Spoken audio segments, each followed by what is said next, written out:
سورۃ الفاتر آیت نمبر 27۔ اعوذ باللہ من الشیطان الرجیم، بسم اللہ الرحمن الرحیم۔ الحمد للہ وکفی والسلام علی عبادہ الذین اصطفی، اما بعد۔ الم تر ان اللہ انزل من السماء ماء، کیا آپ نے نہیں دیکھا کہ بے شک اللہ تعالیٰ نے آسمان کی طرف سے پانی اتارا۔ عربی زبان پر سما کا اطلاق آسمان کے علاوہ بادل اور فضا پر بھی ہوتا ہے۔ اللہ تعالیٰ ہی سمندروں سے بخارات کو اٹھاتا ہے، پھر جہاں بارش برسانا مقصود ہوتی ہے تو ہوائیں انہیں اٹھا کر وہاں لے جاتی ہیں۔ آسمان کا ذکر اس لیے بھی کیا گیا کہ بارش برسانے کا حکم تو اوپر سے ہی آتا ہے۔ اللہ تعالیٰ کا فرمان ہے وَفِي السَّمَاءِ رِزْقُكُمْ وَمَا تُوعَدُونَ، سورۃ الذاریات۔ تمہارا رزق جو کچھ تم سے وعدہ کیا گیا سب آسمانوں میں ہے، یعنی حکم تو وہیں سے آتا ہے۔ فرمایا اللہ تعالیٰ نے کہ آسمان کی طرف سے پانی نازل کیا، فَأَخْرَجْنَا بِهِ ثَمَرَاتٍ مُخْتَلِفًا أَلْوَانُهَا، بس اس کے ذریعے پھل پیدا کیے جن کے مختلف رنگ ہیں۔ اللہ تعالیٰ نے یہ چیزیں انسانوں کی غذا اور تفریح کے لیے پیدا فرمائی ہیں۔ اب ذرا ان پھلوں کی ساخت، رنگ اور ذائقہ میں غور کیجئے کہ ہر ایک کا الگ الگ رنگ ہے، الگ الگ رنگ، الگ الگ ذائقہ، خواص ہیں، اور ہر موسم کے مختلف پھل ہوتے ہیں، مختلف چیزیں ہوتی ہیں جنہیں انسان، جانور، کیڑے مکوڑے کھاتے ہیں۔ سورہ رعد میں اللہ تعالیٰ نے زمین کے مختلف خطوں اور مختلف باغات کی طرف توجہ دلا کر فرمایا کہ سب کو ایک ہی پانی سے سیراب کرتا ہے، یسقیٰ بماء واحد، مگر اس سے پیدا ہونے والے بعض پھلوں کو بعض پہ اللہ تعالیٰ نے فضیلت بخشی ہے۔ پانی تو وہی ہے جو بارش کے ذریعے نازل ہوتا ہے، پھر وہ کبھی ندی نالوں اور دریاؤں کی صورت میں بہہ نکلتا ہے، کبھی چشموں کی شکل میں زمین کے اندر رک جاتا ہے، پھر کنووں کے ذریعے نکالا جاتا ہے۔ مگر یہ اللہ تعالیٰ کی قدرت کی نشانی ہے۔ ایک ہی پانی حاصل کرنے والے پھلوں میں سے کوئی میٹھا ہے، کوئی کڑوا ہے، کوئی ترش اور کوئی پھیکا ہے، رنگ بھی مختلف ہے اور سائز میں بھی تفاوت ہے۔ بہرحال اناج اور پھل اللہ تعالیٰ کی قدرت کی نشانیوں میں سے ہیں۔ پھر فرمایا کہ جس طرح اللہ تعالیٰ نے پانی کے ذریعے مختلف پھل پیدا کیے ہیں، اسی طرح وَمِنَ الْجِبَالِ جُدَدٌ بَيْضٌ وَحُمُرٌ مُخْتَلِفٌ أَلْوَانُهَا، کہ پہاڑوں کی گھاٹیاں بھی سرخ اور سفید ہیں، ان کے مختلف رنگ ہیں، وَغَرَابِيبُ سَوْدٌ، اور بعض انتہائی سیاہ ہیں۔ دنیا کے مختلف خطوں میں مٹی کا رنگ بھی مختلف ہے، پہاڑوں کے رنگ بھی مختلف ہیں، کہیں سیاہ پتھر ہیں تو کہیں میٹھیالے، کہیں سفید ہیں تو کہیں سرخ ہیں۔ یہ بھی تو اللہ تعالیٰ کی قدرت کی نشانیوں میں سے ہے۔ ہر چیز کا خالق وہی ہے، وحدہ لا شریک ہے۔ انسان پھلوں اور پہاڑوں کی تخلیق میں ہی غور کرے تو اسے اللہ تعالیٰ کی وحدانیت سمجھ میں آ سکتی ہے۔ تو بے جان چیزوں کی تخلیق کے بعد اللہ تعالیٰ نے جانداروں کی تخلیق کا ذکر بھی کیا۔ وَمِنَ النَّاسِ وَالدَّوَابِّ، اور لوگوں میں سے اور زمین میں چلنے پھرنے والے کیڑے مکوڑوں میں سے، والانعام، اور مویشیوں میں سے، ذرا ان تمام جانداروں میں غور کرو۔ مختلف الوانها کذالک، اسی طرح ان کے بھی مختلف رنگ ہیں۔ انسان بھی ظاہری شکل و صورت، رنگت کے اعتبار سے مختلف ہیں۔ کوئی سیاہی مائل ہے، کوئی گوڑا ہے، کوئی سفید ہے، کوئی زردی مائل ہے، کوئی گندمی رنگ والا ہے۔ قد و قامت کے لحاظ سے بھی کوئی پست، بہرحال کوئی درمیانہ ہے، کوئی طویل قامت ہے۔ اسی طرح کوئی موٹا ہے، کوئی پتلا ہے۔ قوت کے لحاظ سے کوئی بڑا طاقتور ہے، کوئی کمزور ہے۔ یعنی مختلف خطوں کے لوگوں کے خواص بھی مختلف ہی ہوتے ہیں نا، کہ باطنی طور بھی لوگوں کے خصائل مختلف ہوتے ہیں۔ کوئی ایماندار ہے، کوئی کافر ہے، کوئی مشرک ہے، کوئی مجوسی ہے، کوئی دہریہ ہے، کوئی خوش اخلاق ہے، کوئی بد اخلاق ہے۔ لوگوں کے عزائم بھی مختلف ہیں اور سوچ و فکر بھی مختلف ہوتی ہے۔ گویا انسانوں میں بڑا ہی اختلاف پایا جاتا ہے۔ یہی تفاوت دیگر جانداروں میں بھی نمایاں ہوتا ہے۔ تو دراصل نبی اکرم صلی اللہ علیہ وسلم اور آپ کے پیروکاروں کو تسلی دی جا رہی ہے کہ مخالفین کی اظہار ثانیوں سے پریشان نہ ہوں۔ دنیا دارالامتحان ہے، اس میں لوگ ہمیشہ اختلاف کرتے رہیں گے۔ جیسا کہ فرمایا کہ وَلَوْ شَاءَ رَبُّكَ لَجَعَلَ النَّاسَ أُمَّةً وَاحِدَةً وَلَا يَزَالُونَ مُخْتَلِفِينَ، سورہ ہود کی آیت ہے نا کہ اگر اللہ تعالیٰ چاہتا تو سب کو ایک ہی امت بنا دیتا، مگر انسان برابر اختلاف کرتے رہیں گے۔ سورہ نحل میں بھی فرمایا وَلَوْ شَاءَ لَهَدَاكُمْ أَجْمَعِينَ، آیت نمبر 9، اگر اللہ تعالیٰ چاہتا تو سب کو ہدایت پہ جمع کر دیتا، مگر وہ کسی چیز پر جبر نہیں کرتا۔ فَمَنْ شَاءَ فَلْيُؤْمِنْ وَمَنْ شَاءَ فَلْيَكْفُرْ، یعنی سورہ کہف کی آیت ہے کہ جو چاہے ایمان لے آئے، جو چاہے کفر کا راستہ اختیار کرے۔ اللہ تعالیٰ دونوں کا انجام واضح کر دیا، اور اگر ایمان لائے گا تو خطیرۃ القدس جیسے پاک مقام کی رکنیت حاصل ہو جائے گی، اور بالآخر اللہ تعالیٰ کی رحمت کے مقام ہے کہ وہاں بھی پہنچ جائے گا۔ اور اگر کفر شرک کے راستے پہ چلا تو آگ کی قناتوں والی جہنم میں جانا پڑے گا۔ بہرحال ان اختلافات کو سامنے رکھ کے تسلی دی گئی ہے کہ اہل ایمان غمگین نہ ہوں۔ پھر فرمایا کہ اللہ کی مختلف قسم کی تخلیق ہے، اختلاف تو موجود ہے، لیکن انما یخشی اللہ من عباد العلماء، بے شک اللہ کے بندوں میں سے اہل علم ہی ڈرتے ہیں، یعنی جن لوگوں میں علم اور سمجھ کی کمی ہوتی ہے ان میں خوف خدا کا بھی فقدان ہوتا ہے۔ اللہ سے ڈرنے والے وہی لوگ ہیں جو اللہ کی عظمت و جلال کو پیش نظر رکھتے ہیں، خدا کی توحید و صفات کو سمجھتے ہیں، آخرت کی زندگی پہ یقین رکھتے ہیں۔ شاہ عبد القادر رحمہ اللہ تعالیٰ فرماتے ہیں کہ اللہ سے ڈرنے والے سارے لوگ نہیں ہوتے، بلکہ یہ تو سمجھ رکھنے والوں کی صفت ہے۔ اللہ کی عالم بندوں کی شناخت کے متعلق حضرت عبداللہ بن عباس رضی اللہ تعالیٰ فرماتے ہیں کہ عالم بن رحمان اللہ کا وہ بندہ ہے جو خدائے رحمان کو جاننے والا ہے، لم یشرک باللہ شیئا، جس نے اللہ کے ساتھ شرک نہ کیا ہو، یعنی مشرک آدمی عالم کہلانے کا حقدار نہیں ہے۔ فرماتے ہیں کہ عالم وہ ہے کہ احل حلال و حرم حرام ہو، جس نے اللہ کی حرام کردہ چیزوں کو حلال اور حرام کردہ چیزوں کو حرام سمجھا، وحفظ وصیتہ، اور اس کی وصیت کی حفاظت کی، وایقن انہ ملاقیہ وہو حاسبہ، اور یقین رکھا کہ ایک دن اس سے ملاقات ہونے والی ہے اور ضرور حساب لے گا۔ امام حسن بصری رحمہ اللہ تعالیٰ عالم کی تعریف میں فرماتے ہیں العالم من خشی الرحمن بالغیب، عالم وہ شخص ہے جو بن دیکھے اللہ تعالیٰ سے ڈرتا ہے۔ ایسا شخص اللہ کی قدرت کی نشانیاں دیکھ کر ہی اپنے دل میں خوف رکھتا ہے۔ جس چیز کی اللہ نے ترغیب دی ہے وہ بھی اس کی ترغیب دیتا ہے، اور جس چیز سے اللہ تعالیٰ نے منع کیا وہ بھی اس سے منع کرتا ہے۔ جس چیز میں خدا کی ناراضگی ہے اس سے خود بھی بچتا ہے اور دوسروں کو بھی بچاتا ہے۔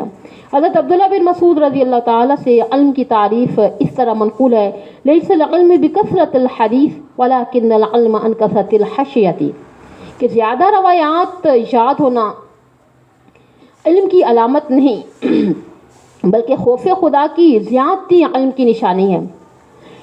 شیخ شہاب الدین سہروردی رحمہ اللہ تعالیٰ سے منقول ہے کہ من لا خشیۃ لہ لیس بعالم، جس میں خشیت نہیں اور وہ عالم بھی نہیں، یعنی خشیت کا ہونا لازمی ہے۔ صابر المعانی رحمہ اللہ تعالیٰ فرماتے ہیں کہ علماء حقیقت میں وہ ہیں کہ جو اللہ کی ذات اور اس کی صفات جلیلیہ کو جانتے ہیں، جو خدا کے فعل حمیدہ کا علم رکھتے بھی ہیں اور اس کی تمام شیون جملیہ کو سمجھتے بھی ہیں۔ اسی طرح امام مالک رحمہ اللہ تعالیٰ نے بھی فرمایا عالم وہ نہیں ہے کہ جس کو زیادہ روایتیں یاد ہوں، بلکہ عالم وہ ہے جس کا دل اللہ کی عطا کردہ روشنی سے روشن ہے، خدا کی معرفت حاصل ہے، اس کی ذات و صفات کو جانتا اور پہچانتا ہے۔ مفسر قرطبی رحمہ اللہ تعالیٰ حضرت علی رضی اللہ تعالیٰ کا یہ قول نقل کیا انہوں نے کہ لوگ کہتے ہیں کہ فلاں آدمی فقیہ ہے۔ حالانکہ فقیہ کامل تو وہ شخص ہے جو لوگوں کو اللہ کی رحمت سے مایوس نہیں کرتا اور کسی کو خدا کی معاصی کی اجازت بھی نہیں دیتا اور لوگوں کو عذاب الہی سے بے فکر نہیں کرتا۔ عالم آدمی قرآن سے اعراض نہیں کرتا۔ بہرحال فرماتے ہیں کہ لا خیر فی عبادت اللہ علم فیہا، اس عبادت میں کوئی بہتری نہیں کہ جس میں علم کا دخل نہیں ہے۔ گویا عبادت علم کے ساتھ خوب سوچ سمجھ کر کرنی چاہیے تو مفید ہوگی ورنہ نہیں۔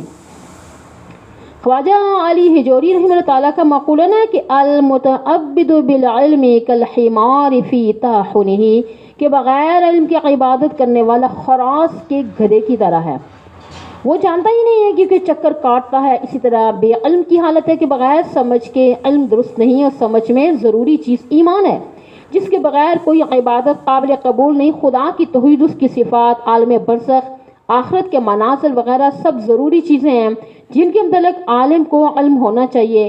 اسی طرح فقیہ بھی وہی ہوگا جو سمجھ اور فقاہت رکھنے والا ہوگا۔ حضرت علی رضی اللہ تعالیٰ کا مقولہ ہے لا قراءۃ لا تدبر فیہا، قرآن کی جس تلاوت میں تدبر نہیں ہے اس کی کوئی خاص فوقیت نہیں، کیونکہ قرآن کے آیات میں غور و فکر تدبر ضروری ہے۔ اللہ تعالیٰ نے شکوہ کیا افلا یتدبرون القرآن ام علی قلوب اقفالها، سورہ محمد کی آیت ہے 24۔ افلا یتدبرون القرآن، لوگ قرآن میں غور و فکر کیوں نہیں کرتے؟ کیا ان کے دلوں میں تالے پڑ گئے ہیں؟ اب پرویز جیسے بعض گمراہ لوگوں نے اس آیت کا غلط معنی کیا ہے۔ اس نے اپنے رسالہ میں لکھا کہ عالم سے مراد سائنسدان ہے، تو یہ صریحاً قرآن پاک کی تحریف ہے۔ اس شخص نے اپنے آپ کو مفکر قرآن کے نام سے مشہور کرایا، رسالہ طلوع اسلام جاری کیا مگر گمراہ ہو گیا۔ اس نے خود ساختہ لغت بھی جاری کیا۔ اس نے نہ صرف عالم کا معنی غلط کیا بلکہ سورہ نمل میں جہاں آتا نا وَتَفَقَّدَ الطَّيْرَ، آیت نمبر اس کی ہے نا 200، یعنی اس کا ذکر کیا، وہاں پر یہ بتایا کہ اس نے طیر کا معنی پرندہ نہیں بلکہ جنگلی آدمی کیا۔ میرے خیال میں آیت نمبر 20 تھی شاید نا۔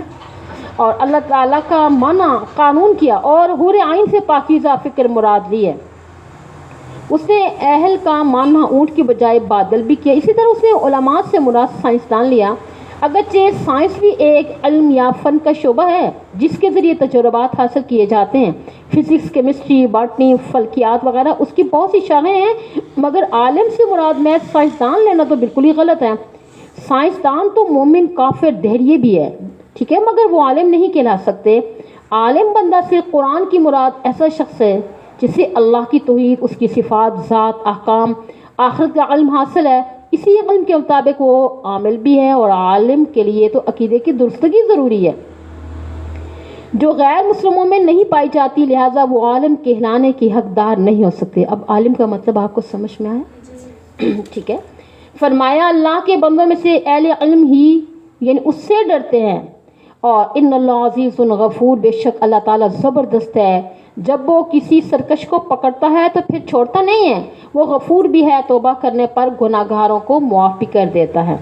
ارشاد باری تعالیٰ ہے ان الذین یتلون کتاب اللہ، وہ لوگ جو کتاب الہی کی تلاوت کرتے ہیں، واقاموا الصلاۃ، اور نماز قائم کرتے ہیں، وانفقوا مما رزقناہم سرا وعلانیہ، جو کچھ ہم نے ان کو روزی دی ہے اس میں مخفی اور ظاہری خرچ کرتے ہیں۔ کبھی پوشیدہ طور پہ خرچ کرنا بہتر ہوتا ہے، کبھی ظاہر کر کے خرچ کرنا ضروری ہوتا ہے۔ فرمایا ایسے لوگ یرجون تجارت لن تبورا، ایسی تجارت کی امید رکھتے ہیں جو کبھی برباد نہیں ہوگی، گویا کہ نفع بخش تجارت کے تاجر ہیں۔ لیوفیہم اجورہم، تاکہ وہ بدلہ دے ان کو پورا پورا۔ اللہ تعالیٰ کسی کی حق تلفی نہیں کرتا، وہ مذکورہ بندوں کو ان کے عقائد و اعمال کا پورا یعنی کہ اجر دے گا۔ وَيَزِيدُهُم مِّن فَضْلِهِ، بلکہ اپنی مہربانی سے ان کے استحقاق کی نسبت زیادہ انعام و اکرام بھی دے گا جس کی کوئی حد نہیں ہے، کیونکہ انہ غفور شکور، اس خدا کی یہ شان ہے کہ وہ غلطیوں، کوتاہیوں کو معاف کرنے والا بھی ہے، اور معمولی سے معمولی کار خیر کا قدر دان بھی ہے، وہ کسی کی محنت و کوشش کو ضائع نہیں کرتا۔ امام بزوری رحمہ اللہ تعالیٰ کے متعلق مشہور ہے کہ ان کے ایک شاگرد نے آپ کو خواب میں دیکھا، فرمایا اے فلاں، کیا تمہیں پتہ ہے کہ اللہ تعالیٰ نے فلاں عورت کو بخش دیا ہے؟ شاگرد نے پوچھا وہ کیسے؟ فرمایا کہ وہ عورت نماز نہیں پڑھتی تھی، البتہ جب اذان ہوتی تھی اس کا جواب بڑے احترام سے دیتی تھی، خدا نے اس کا یہی عمل قبول کر لیا۔ حدیث کا مضمون بھی یہ نا، کسی چھوٹے سے چھوٹے عمل کو بھی حقیر نہ سمجھیے، شاید کہ اللہ تعالیٰ کے نزدیک وہی قابل قبول ہو اور تمہاری نجات کا باعث بن جائے۔ اس کا یہ مطلب نہیں ہے کہ انسان فرائض سے غافل ہو جائے۔ میں تو خواب سنا رہی ہوں، خواب کا بتا رہی ہوں، یہ نہیں کہ کوئی حدیث ہے تو میں چھوٹے چھوٹے کاموں کے پیچھے لگ جائیں، بلکہ مقصد یہ ہے کہ اللہ یعنی کہ غفور و رحیم ہے اور قدردانی کرنے والا ہے، وہ چھوٹے سے عمل کا بہانہ بنا کر بھی نا بخش دینے پر قدرت رکھتا ہے۔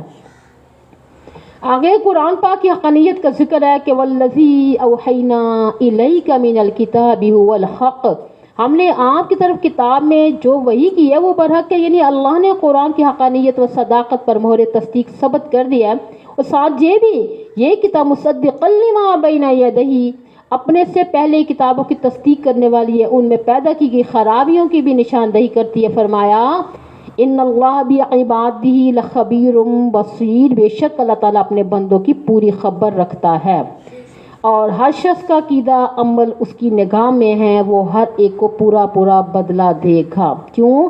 وہ خبیر بھی ہے، وہ بصیر بھی ہے، بے شک۔